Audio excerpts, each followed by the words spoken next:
கண்ணெதிரே தோன்றினாள்.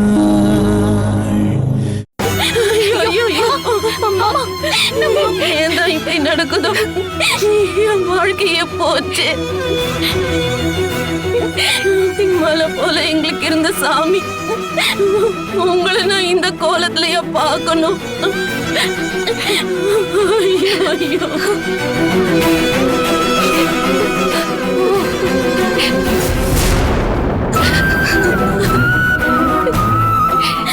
எல்லாம் இவளாலதான் இந்த வீட்டுக்கு யமனா வந்திருக்கா.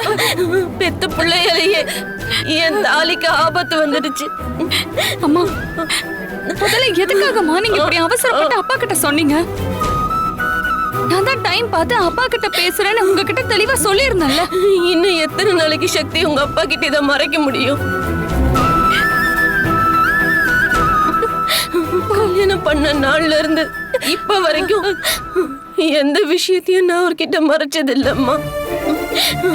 அந்த மனுஷன் இந்த குடும்பத்துக்காக உழைச்சி உழைச்சி தேஞ்சு போன ஒரு சக்தி. கடன் மேல கடன் பட்டாரு.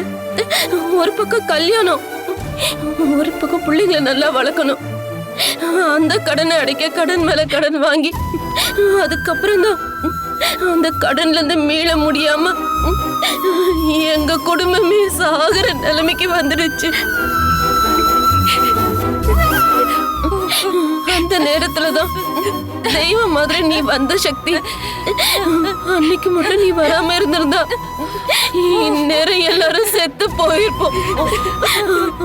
உன்னாலதான் நாம மறுபடியும் நல்லபடியா இந்த வாழ்க்கைய வாழ ஆரம்பிச்சோம். ஆனா அதுல கல்ல தூக்கி போட்ட மாதிரி இந்த காயத்ரி இப்படி ஒரு காரியம் பண்ணிட்டாளே.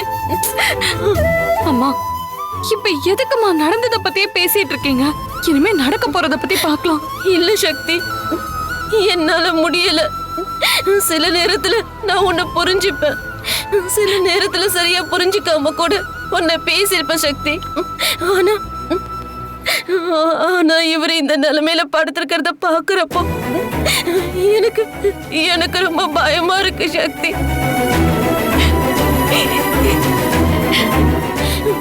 எனக்குன்னு இந்த உலகத்துல இருந்த ஒரே ஆறுதல், சொந்தம் எல்லாம் இந்த மனுஷன் உங்க அப்பா மட்டும்தான் சக்தி.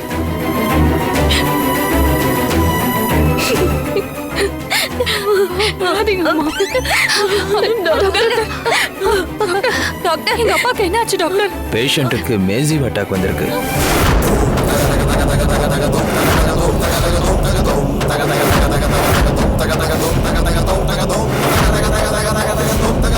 இமிடியேட்டா ஆஞ்சியோ பண்ணி ஆகணும்.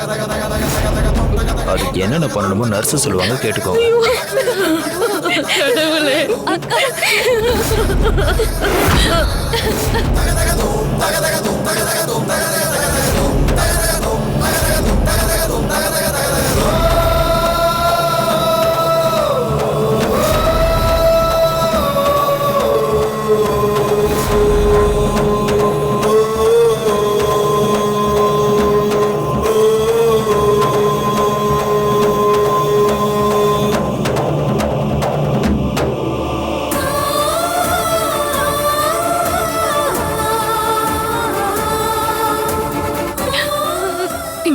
அம்மாவை பாத்துக்கோங்க. அம்மா ரொம்ப பதட்டத்துல இருக்காங்க. அதனால நீங்க அம்மா கூடவே இருந்து பாத்துக்கோங்க.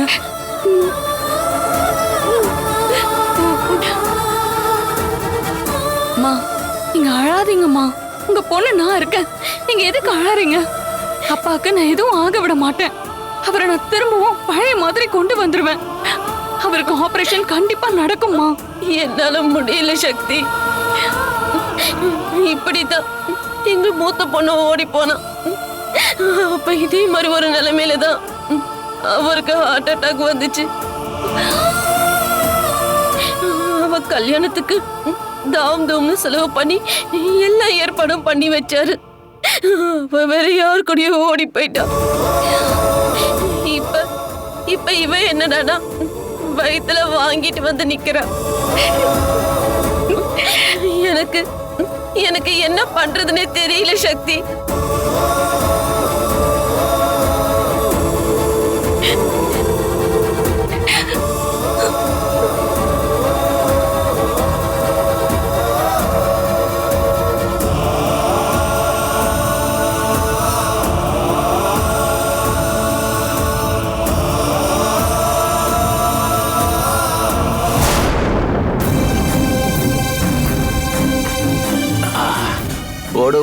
தூரம் குறையல, பாட பாட பாட பாட்டு புரியல, ஃப்ரீயா சுத்தும் போது ஃபிகர் இல்லையே, பிடிச்ச ஃபிகரும் இப்ப ஃப்ரீயா இல்லையே. மச்சான், நீ காயத்ரி விஷயத்துல நீ கொஞ்சம் ஓவரா எமோஷனல் ஆகி அவ பின்னாடியே ஃபாலோ பண்ணி நீ ரொம்ப கேர் எடுத்து பயங்கரமா பாத்துக்கிட்டியா? எங்க நான் கூட நீ உண்மையிலே லவ் பண்ணி தொலைச்சிட்டியோன்னு பயந்துட்டேன்டா. டேய், ஒரு விஷயத்த முதல்ல புரிஞ்சுக்கோடா. இந்த ஒரே பொண்ணை காதலிச்சு ஒரே பொண்ணை ரொம்ப சின்சியரா உருகி உருகி லவ் பண்ணி அதுக்கப்புறம் அவன் கழுத்துல தாலிய கட்டி இப்படி வாழ்ற வாழ்க்கையெல்லாம் ஒரு வாழ்க்கையாடா? நான் பார்த்த பொண்ணுங்களையே இந்த காயத்ரி கொஞ்சம் டிஃப்ரெண்டா இருந்தாடா. அதனால அவ கூட டைம் ரொம்ப ஜாஸ்தியா ஸ்பெண்ட் பண்ணலான்னு தோணுச்சு. அதனாலதான் பிளான் பண்ணி ஸ்கெட்ச் போட்டு ஒரு லாங் டிரைவ் கூட்டிட்டு போனேன். அங்க கூட்டிட்டு போய் நான் என்ன நினைச்சனோ அதை பிளான் பண்ணி கச்சிதமா முடிச்சிட்டேன். அன்னைக்கு என்னமோ நீ பெரிய இவனாட்டம் என்கிட்ட சேலஞ்ச் எல்லாம் பண்ண. காயத்ரி எல்லாம் யாராலையும் கரெக்ட் பண்ண முடியாது.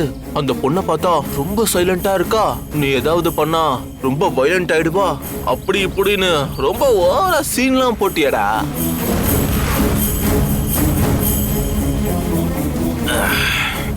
இப்ப ஒத்துக்கிறியா உன்னோட ஃபெயிலியரை? இப்போவாவது இந்த சந்தோஷ் உனக்கு யாருன்னு தெரிஞ்சிடுச்சா? மச்சான், நீ உண்மையிலே கில்லி தாண்டா. நீ வேற லெவல்ல ஒத்துக்கிறேன்டா. எப்பவுமே சவால்னு வந்துட்டா நீ ஜெயிச்சிருவடா.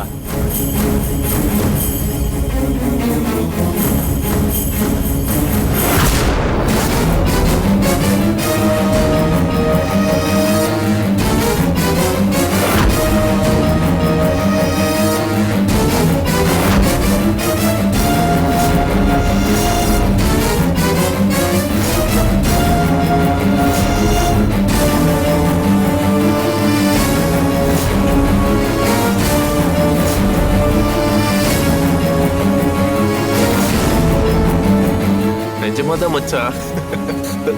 ஏன் இப்படி பண்ண? ஏன் இப்படி பண்ண?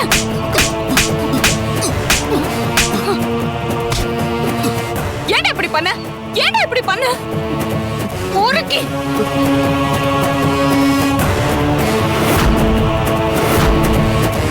டேய் மச்சான், என்னடா? ஐயோ, சக்தி வேணாம். டேய் சந்தோஷ்,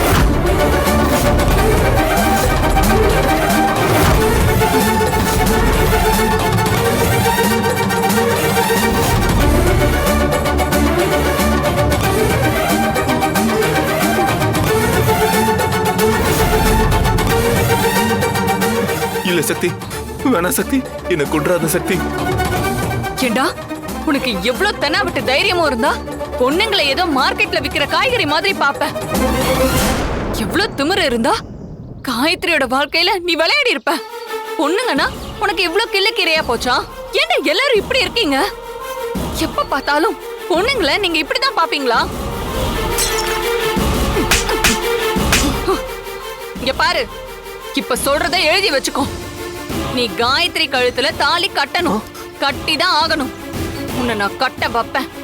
இப்பவாது உன் வயிற்றுக்கிட்ட குத்துற மாதிரி தான் நான் கொண்டு வந்தேன். ஆனா நீ மட்டும் காயத்ரி கழுத்துல தாலி கட்டல, மொவ்வனே உன்னை உண்டு இல்லைன்னு பண்ணி உன் கொடல உருவி மாலையா போட்டுருவேன். சீ.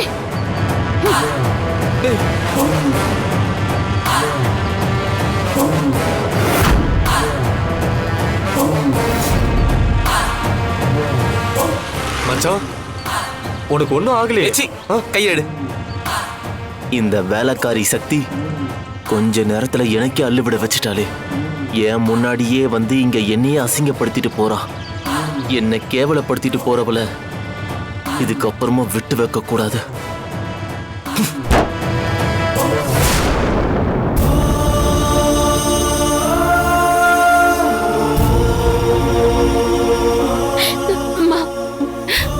முதல்ல பதட்டப்படாம டென்ஷன் ஆகாம இருமா. அப்பாக்கு எதுவும் ஆகாது. உனக்கு என்ன, நீ ஈஸியா சொல்லிடுவ. அவருக்கு ஏதாவது ஒண்ணு ஆச்சுன்னா அவர் இல்லாம வாழ்க்கை முழுக்க கஷ்டப்பட போறது நான் தானடி. அம்மா, முதல்ல கொஞ்சம் வாய மூடுமா. அப்பாக்கெல்லாம் எதுவும் ஆகாது, தைரியமா இருமா. நீ வந்ததுல இருந்து நெகட்டிவாவே பேசிட்டு இருக்க. இப்ப அதான் அப்பாக்கு ஆபரேஷன் பண்ண அக்கா பணம் எடுத்துட்டு வர போயிருக்கால, அவ கண்டிப்பா வந்துருவா. கண்டிப்பா அப்பாக்கு சரியாயிடும். பழைய மாதிரி வீட்டுக்கு வந்து சிரிச்சு பேசி நம்ம எல்லாருக்கும் அவரு கையால சமைச்சு போடுவாருமா.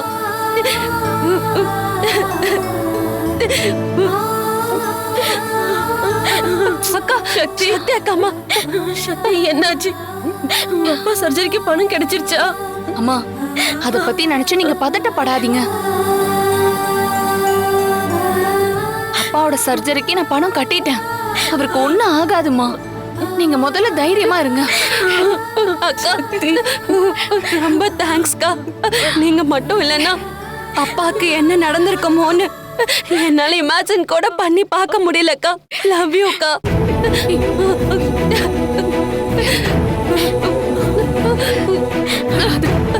சக்தி, உனக்கு இந்த அம்மா மனசார வாழ்த்து சொல்றேன். எங்க குடும்பத்தோட கோலசாமியே நீதான் அம்மா. அம்மா எதுக்கு இப்ப நீங்க ரெண்டு பேரும் பெரிய பெரிய வார்த்தையெல்லாம் பேசி இப்படி ஃபீல் பண்றீங்க? அவர் எனக்கும் அப்பா தானே. அவருக்கு ஒண்ணுனா என்னாலையும் பார்த்துட்டு சும்மா இருக்க முடியுமா? ஆமா சக்தி, இவ்ளோ பணத்தை நீ திடீர்னு எப்படி ரெடி பண்ண? எங்கேயாவது கடன் வாங்குனியா? அம்மா அதெல்லாம் விடுங்கம்மா. நான் யார்கிட்டயும் கடன் எல்லாம் வாங்கல. ஊருக்கு போய் நிலம் வித்த காசு இருந்துச்சுல்ல, அந்த பணத்தை எடுத்துதான் நான் அப்பாவுக்கு கட்டியிருக்கேன். அப்பா நல்லபடியா குணமாகி வந்தா போதும்.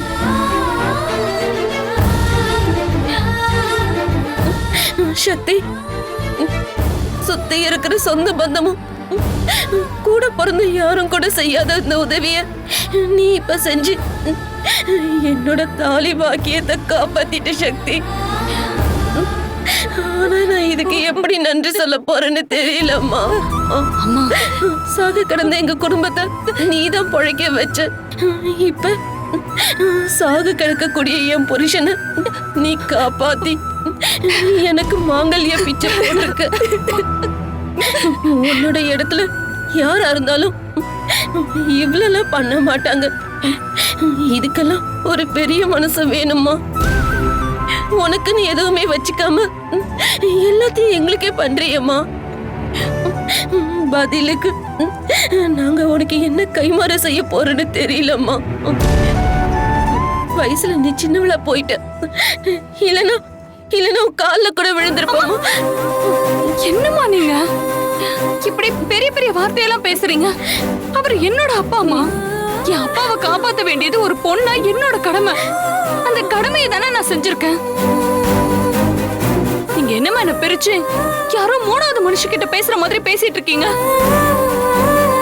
அவர் என்னோட அப்பா அம்மா, நீங்க என்னோட அம்மா. இதோ இங்க நிக்கிறாங்களே ரெண்டு பேரும் என்னோட தங்கச்சிங்க. உங்களுக்கு ஒண்ணுனா அத நான் பண்ணாம வேற யார் பண்ணுவா? எனக்கு ஒண்ணுனா நீங்க எல்லாம் துடிச்சு போயிட மாட்டீங்களா? அதே மாதிரி தானே உங்களுக்கு ஒண்ணுனா நானும் துடிச்சு போயிருவேன்.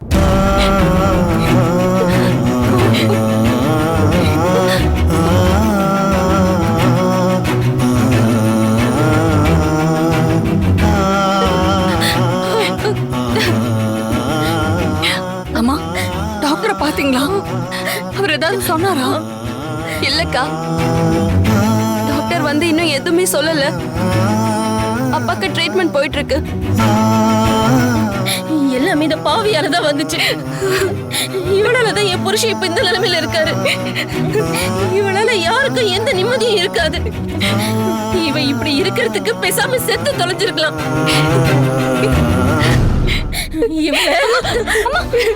இருங்கம்மா, கொஞ்சம் நிறுத்துங்கம்மா. சும்மா எதுக்கு எடுத்தாலும் எப்ப பார்த்தாலும் இவளே குத்தம் சொல்லிட்டு இருக்கீங்க. அவளை விட்டுருங்கம்மா. நான் மறுபடியும் சொல்றேன், அப்ப சொன்னதான் இப்பவும் சொல்றேன். காயத்ரிக்கும் சந்தோஷ்க்கும் கல்யாணம் நடந்தே தீரும். அந்த கல்யாணத்தை நான் நடத்தி வச்சே தீருவேன். காயத்ரி தான் அந்த வீட்டோட மருமக. அதனால இன்னொரு வாட்டி நீங்க காயத்ரி ஏதாவது சொன்னீங்க, அப்புறம் நான் உங்களை ஏதாவது சொல்லிடுவேன்.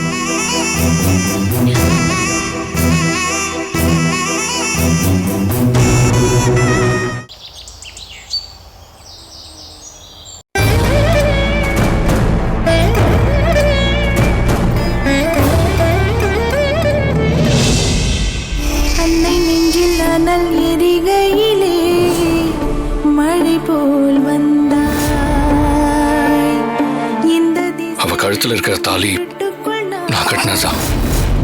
சக்தி தான் என்னோட ஒய்ஃப்.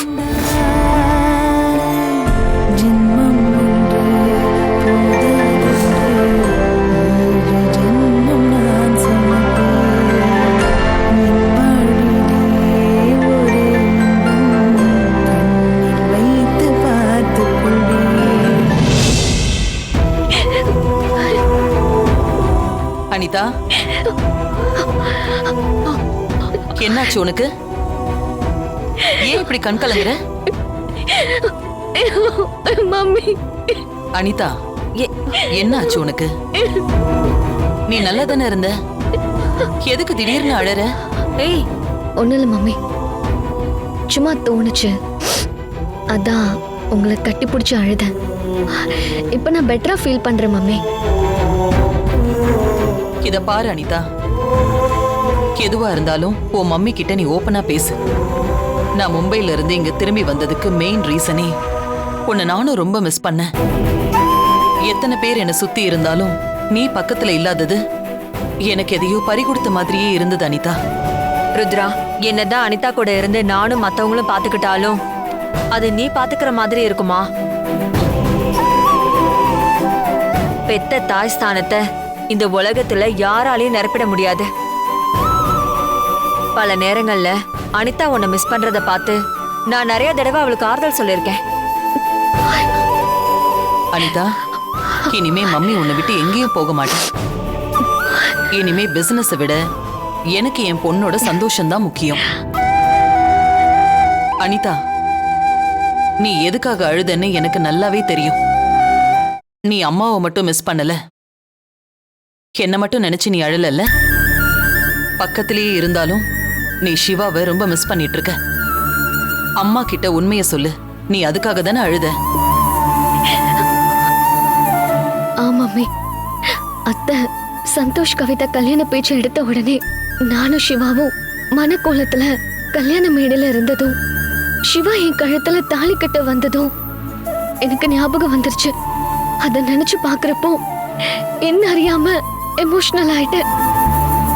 சாரி மம்மி, உங்களை ரொம்ப டிஸ்டர்ப் பண்ணிட்டேன்.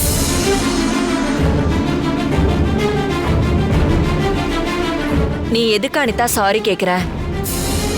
நாங்க எல்லாரும் சேர்ந்து உன்னை கஷ்டப்படுத்தினதுக்காக நாங்க தான் உங்ககிட்ட சாரி கேட்கணும். எங்க எல்லாரையும் நீதான் பெருந்தன்மையா மன்னிக்கணும். ஆனா ஒன்னே ஒண்ணு மட்டும் சொல்றேன், சந்தோஷ் கவிதா கல்யாணம் முடிஞ்ச கொஞ்ச நாள்லயே உனக்கும் சிவாவுக்கும் கல்யாணத்தை நடத்தி வைக்க வேண்டியது இந்த அத்தையோட பொறுப்பு. அந்த சக்தி மட்டும் அன்னைக்கு வராம இருந்திருந்தா இப்ப நீயும் சிவா கூட ரொம்ப சந்தோஷமா வாழ்ந்துட்டு இருந்திருப்ப. நடந்த எல்லா பிரச்சனைக்கும் காரணமே அந்த சக்தி தான். ஆமா அண்ணி, ஆரம்பத்துல இருந்தே அந்த சக்தியை பத்தி நீங்க என்கிட்ட வார்ன் பண்ணிட்டு இருந்தீங்க. ஆனா நான் தான் அதை ரொம்ப சீரியஸா எடுத்துக்கல. அந்த சக்தி விஷயத்துல நான் கேர்லெஸ்ஸா இருந்தது என் பொண்ணு அனிதாவோட லைஃப பாதிச்சிருச்சு. எனக்கு முதல்ல இந்த கல்யாணமே நல்லபடியா நடக்குமாங்கிற பயம் வந்துருச்சு ருத்ரா. ஏன் அண்ணி, எதுக்காக அப்படி சொல்றீங்க? சிவா அனிதா கல்யாணத்துல பிரச்சனை பண்ண மாதிரி சந்தோஷ் கவிதா கல்யாணத்துலயும் அந்த சக்தி கடைசி நிமிஷத்துல வந்து ஏதாவது பிரச்சனை பண்ணிடுவாளோன்னு எனக்கு ரொம்ப பயமா இருக்கு ருத்ரா. அந்த சக்திக்கு நம்ம குடும்பத்துல எந்த நல்ல காரியம் நடந்தாலும் பிடிக்காதே. அதனால எங்க வந்து ஏழரை கூட்டிடுவாளோன்னு எனக்கு ரொம்ப பயமா இருக்கு. அண்ணி, அவளுக்கும் நம்ம குடும்பத்துக்கும் எந்த சம்பந்தமும் இல்ல. அப்புறம் எதுக்கு நீங்க சும்மா அவளை பத்தி நினைச்சிட்டு இருக்கீங்க? அந்த சக்தியோட டாபிக்கை விட்டு தள்ளுங்க. நீ சொல்றது கரெக்ட் தான் ருத்ரா. அந்த சக்திக்கும் நமக்கும் எந்த சம்பந்தமும் கிடையாது. ஆனா சிவாவுக்கும் நமக்கும் சம்பந்தம் இருக்குல்ல. எல்லா விஷயத்திலையும் பொறுப்பா நடந்துக்கிற சிவா இந்த சக்தி விஷயத்துல மட்டும் யாரு என்ன சொன்னாலும் கேட்கவே மாட்டேங்கிறான். அந்த அளவுக்கு சக்தி அவனை மயக்கி வச்சிருக்கா. சிவா மட்டும் கரெக்டா இருந்திருந்தா நமக்கு எந்த பிரச்சனையும் இல்ல ருத்ரா. என்ன பத்தி ஏதோ பேச்சு அடிப்படுது? சிவா, நீ ஒரு விஷயத்த நல்லா புரிஞ்சுக்கோ. உனக்கும் அனிதாவுக்கும் நடக்க இருந்த கல்யாணத்துல ஏகப்பட்ட பிரச்சனை வந்துச்சு. அந்த கல்யாணம் சக்தியால நின்னாலும் நான் உன்னோட ஃபீலிங்ஸ்க்கும் மரியாதை கொடுக்கறேன். அந்த கல்யாணத்தை அன்னைக்கு நீ வேண்டான்னு சொல்லிட்டு நீ என்கிட்ட வந்து அத்தை, எனக்கு கொஞ்சம் டைம் கொடுங்க. நான் முதல்ல நானா இருக்கணும். என்னை பத்தி முழுசா எனக்கே தெரியணும். அப்பதான் என்னால நார்மல் ஆகி அனிதாவை மேரேஜ் பண்ணிக்க முடியும்னு சொன்னேன். நானும் உன்னோட ஃபீலிங்ஸ்க்கு ரெஸ்பெக்ட் கொடுத்துதான் அன்னைக்கு ஓகேன்னு சொன்னேன். ஆனா இப்ப நடக்க போறது சந்தோஷ் கவிதாவோட கல்யாணம். இந்த கல்யாணத்துல எந்த பிரச்சனையும் வந்துடக்கூடாது, நல்லபடியா நடக்கணும். சிவா, நான் மறுபடியும் சொல்றேன், இது நம்ம வீட்ல ரொம்ப நாளைக்கு அப்புறம் நடக்க போற நல்ல காரியம். அதனால இத நல்லபடியா நடத்தி கொடுக்க வேண்டியது உன்னோட பொறுப்பு.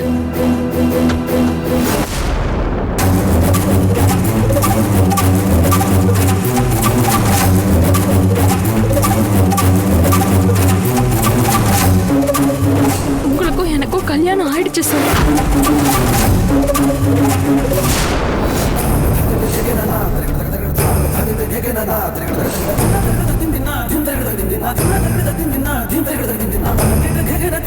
இப்ப இந்த நிமிஷம் நாம எப்படி இருக்கோமோ இதே மாதிரி லைஃப் ஃபுல்லா நாம இருக்கணும் சக்தி. I love you Sakthi.